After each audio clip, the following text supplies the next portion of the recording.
있습니다. 오늘은 아서 6장 말씀을 함께 나눌게요. 3절입니다. 나는 내 사랑하는 자에게 속하였고 내 사랑하는 자는 내게 속하였으며 그가 백합화 가운데에서 그 양떼를 먹이는도다. 사랑은 변화이다라는 제목으로 말씀을 나눌게요. 6장에서 소개되고 있는 솔로몬과 술람미 여인은 큰 위기를 지나면서 관계의 변화를 보여주고 있습니다. 솔로몬과 술람미 여인은 듣는 사람이 황홀할 정도로 서로 깊이 사랑하는 사이였잖아요. 뭐 읽어봐서 다들 아시겠지만 꿈속에서도 사랑하는 사람을 찾고 또 찾았던 술람미 여인, 또 지속적으로 반복해서 술람미 여인에게 사랑을 고백해왔던 솔로몬. 그들은 무슨 이유인지 모르지만 사랑의 순간적인 위기를 겪습니다. 8절에 보니까 왕비가 60명이요 후광이 80명이요 시녀가 무수하되 물론 이보다 훨씬 더 사실은 많았죠. 그럼에도 불구하고 이 숫자 자체가 사실 의미하는 바가 뭘까? 왜 이 숫자를 고백하고 있을까? 추측해 보면 수십 명의 또 다른 여인에 대한 순간적인 불편한 감정이 술람미 여인에게 생기지 않았을까? 뭐 너무나 당연한 거 아닐까요? 그죠? 나 말고 또 다른 여인들, 혹은 나보다 더 아름다운 여인들, 그 중에서 나라고 하는 어떤 초라한 자신을 목격하게 되면서 보이지 않지만 누구나 있을 법하잖아요. 시기와 질투하는 마음이. 그거로 인하여 솔로몬의 마음에 대한 오해 생길 수 있는 거죠, 얼마든지. 솔로몬은 고백을 하지요. 내 비둘기, 내 완전한 자는 하나뿐이로구나. 이 과정을 놓고 보면 그 행간 사이에 숨어 있는 사건들이 좀 이 추측이 좀 되잖아요. 그죠? 이 고백을 들어보면 왕비를 이야기하고 야, 나는 오직 너뿐이야. 이렇게 말하고 있는 거잖아요. 이 고백을 통해서 관계는 더 새롭게 변화됩니다. 마치 비 온 뒤에 땅이 더 굳어듯이 사람의 관계도 어려움을 겪고 나면 훨씬 더 단단해지잖아요. 우리의 뼈도 부러지고 다시 붙으면 더 부러지기 전보다 단단해진다 그러잖아요. 뜨겁게 사랑하다가 위기를 맞고 찾아온 그 위기, 두 사람이 슬기롭게 극복을 하고 있고, 극복한 이후에 이들이 고백하고 있는 내용이 오늘 6장에서 우리가 전체적으로 이해해야 할, 또 집중해야 할 내용이 아닌가 하는 생각을 해보게 됩니다. 본문 말씀의 2절에 보면 내 사랑하는 자가 자기 동산으로 내려가 향기로운 꽃밭에 이르러서 동산 가운데서 양떼를 먹으며 백합화를 꺾는구나. 여인은 솔로몬을 만난 후에 다시는 이 사람을 놓치지 않겠다고 고백을 하죠. 이 여인의 고백이 이전과 비교해서 더 깊이 있고 달라집니다. 왜냐? 3절에 보니까 나는 내 사랑하는 자에게 속하였고 내 사랑하는 자는 내게 속하였으며 그가 백합화 가운데서 그 양떼를 먹이는도다.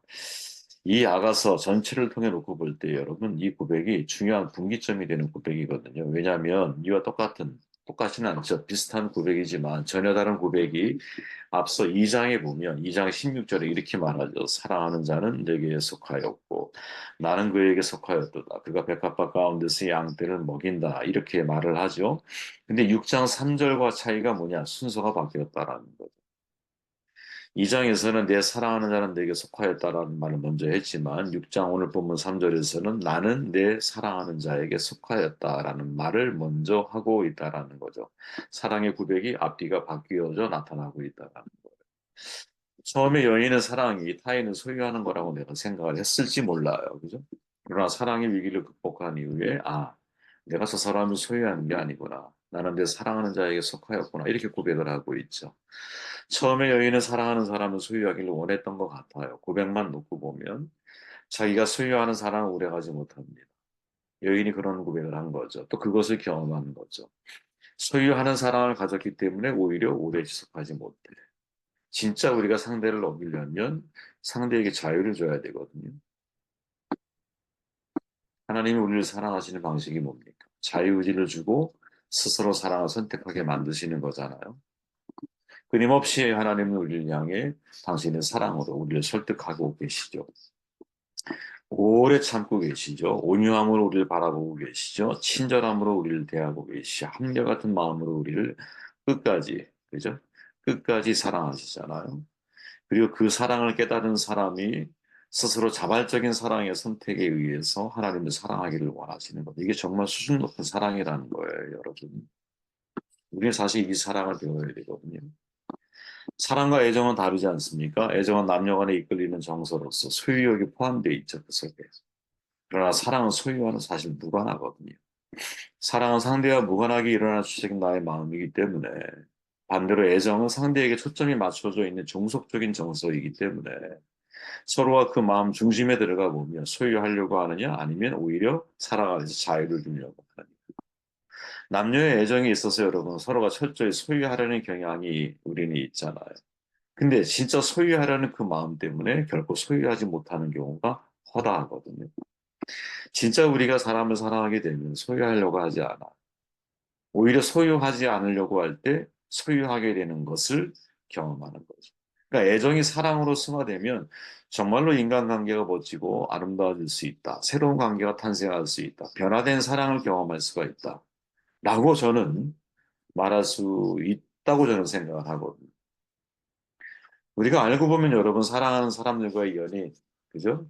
그들에게 내가 자꾸 그 사람을 구속하려고 하다 보면, 그죠? 오히려 그 사람이 튕겨져 나가는 경우가 훨씬 더 많아. 해봐서 아시잖아요, 여러분. 오히려 가만히 내어버려 둘 줄 아는 것. 그 사람 그 자체를 내가 존중하고, 그 사람의 자유를 내가 인정해 주려고 하는, 그죠? 나에게 자꾸 맞추려고 하지 않고, 그냥 그 사람 순수한 모습 그대로를 내가 인정하면서, 소유함으로 사랑을 쟁취하려고 하는 게 아니라 오히려 자유를 주면서 그죠? 내가 해줄 수 있는 것은 변함없는 그 사람에 대한 한결성, 한결같은 마음 그것을 배워나가는 것이 진짜 사랑의 모습이 아니겠느냐. 그죠? 우리가 여러분 애정 관계에 있는 사람들을 놓고 보면 상대에 대한 간섭을 그렇게 이제 많이 하잖아. 특히 이제 요즘에 젊은 연인들을 보면 하루에 그죠? 뭐 수십 통의 문자를 아마 주고받을 것 같아요. SNS를 통해서. 하루만 못 보면 뭐 난리가 나. 일주일 못 봐봐요. 뭐 애정이 있네, 없네, 뭐 끊어졌네, 이렇게 얘기하잖아요. 과거에, 뭐 저는 되게 무딘 편이고, 그런 걸 잘 사실 못하는 사람이었거든요. 뭐몇 개월씩 이렇게, 그때는 뭐 핸드폰도 없으니까, 이제 그렇게 지냈던 적도 있긴 했다라는 게 아니라, 그런 쪽에 이제 이렇게 뭐랄까, 누구를 막 소유해야 한다라고 하는 이 집착과 같은 상대를 내가 자꾸 내 영역권 안에 관리 안에 두려고 하는 그러다 보니까 그 관리를 하기 위해서 내가 내 삶을 잘 묻히고 살아갈 때가 많이 있는 거거든요. 오히려 여러분 자기가 자기의 삶에 충실한 것이 훨씬 더 매력적인 모습으로 상대에게 비춰질 수 있다고 생각하지 않으시나요? 관점만 우리가 바꿔놓고 보면 그죠? 관계적으로 관리하려고 하는 태도가 아니라 오히려 스스로 자유롭고 상대를 내가 편안하게 만들어 주려고 하는 이런 사랑을 배워나가는 것. 왜? 사랑이라고 하는 것은 정말 스스로의 선택을 전제하는 거기 때문에. 그죠? 내가 저 사람을 선택하는 것은 그건 나의 결정이야. 그러나 상대가 나를 사랑하기로 결정하는 것은 상대의 몫이잖아요. 근데 그거를 억지로 우리가 끼워 맞추려고 하고 억지로 나의 소유력을 동원해서 그 사람을 강제에 의해서 나를 사랑하게 만들려고 만약에 한다면 그 소유하고 나서도 후회할 수밖에 없는 그거는 소유가 된 그런 사랑일 수가 없다라는 거죠. 진짜 여러분 우리가 상대를 사랑한다면 상대가 행복하길 바라죠. 그죠?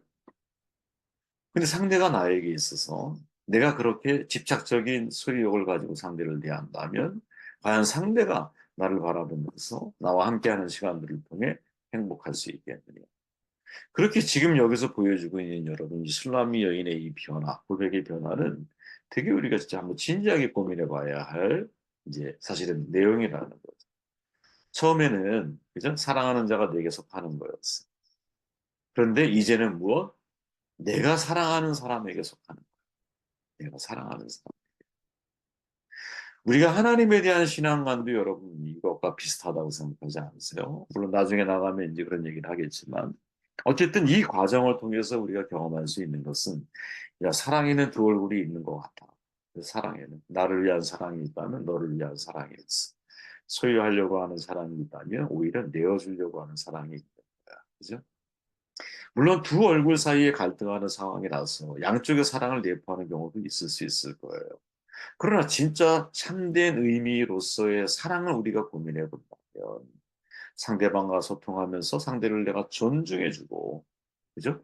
상대를 소유하려고 하기보다는 오히려 내 것을 내어주면서. 그러면서 그 사람의 고유한 모습, 고유한 향기를 자꾸 드러내 주려고 할 때. 그죠? 그래서 상대를 내가 억압하고 강제성을 동원해서 상대를 내가 나의 사랑을 피력하려고 하는 것이 아니라 나는 변함없는 모습으로 상대를 대하면서 상대가 자발적인 마음으로 나를 사랑해 줄 수 있도록 그 상대에게 기회를 줄 수 있는 것. 이게 얼마나 사실은 중요한 사랑의 모습이겠느냐.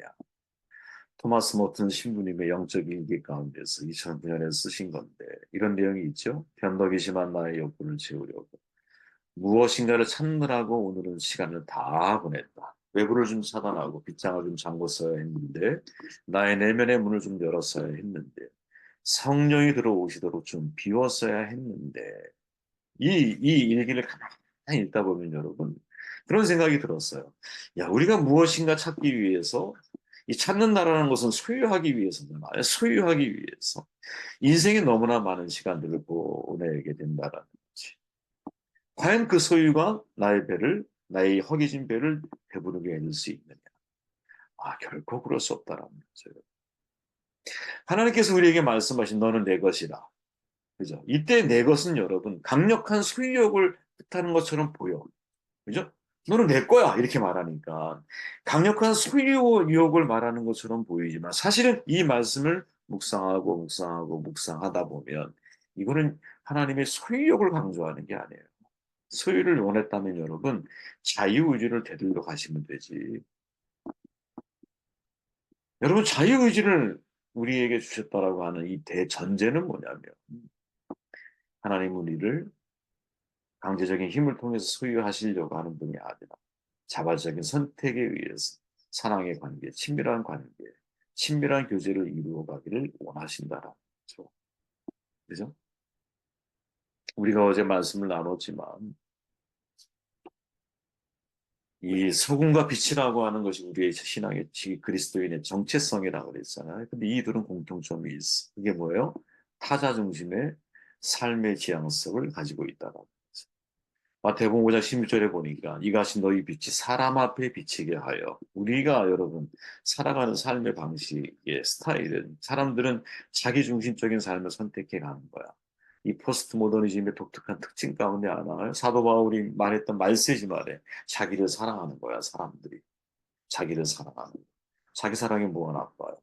중요한 문제는 자기를 사랑하는 것이 하나님 안에서 비춰진 나를 사랑하는 게 아니라 하나님의 아들된 존재로서의 인간인 나를 사랑하는 게 아니라 자기 이기심을 따라 인생을 살아가는 사람으로 변질된다라는 거죠. 그런 사람들을 향해 우리가 해야 할 게 뭐냐? 사람 앞에 비치게 하여. 빛 자체가 목적이 아니야. 소금 자체가 목적이 아니야. 소금은 녹아서 맛을 드러내게 해줘야 되고 빛은 사람들에게 비추어서 그들이 바른 길을 선택하며 인생을 살아갈수록 도와야 한다는 거죠. 그러니까 공통점이 뭐냐? 존재의 목적이 타자야. 여러분 이게 그리스도인 의에 있어서는 아주 머릿속에 깊이 각인되어져야 되거든요. 왜? 우리도 이기적이잖아. 본능적으로. 근데 우리는 새로운 피조물로 변화됐다라고 고백을 하자. 변화된 우리가 지향해야 할 삶의 근본적인 태도는 뭐예요? 자기 이기적인 자기 중심적인 삶의 태도가 아니라 타자 중심적인 삶의 태도. 이것이 신앙의 공공성을 회복해 나가는 더불어 아름다운 사회를 만들어 나가는 데 있어서는 너무나 사실은 근본적이고도 중요한 삶의 태도라는 거지. 그죠? 그런데 이런 삶의 태도를 가지고 살아가려면 어떻게 해야 될까?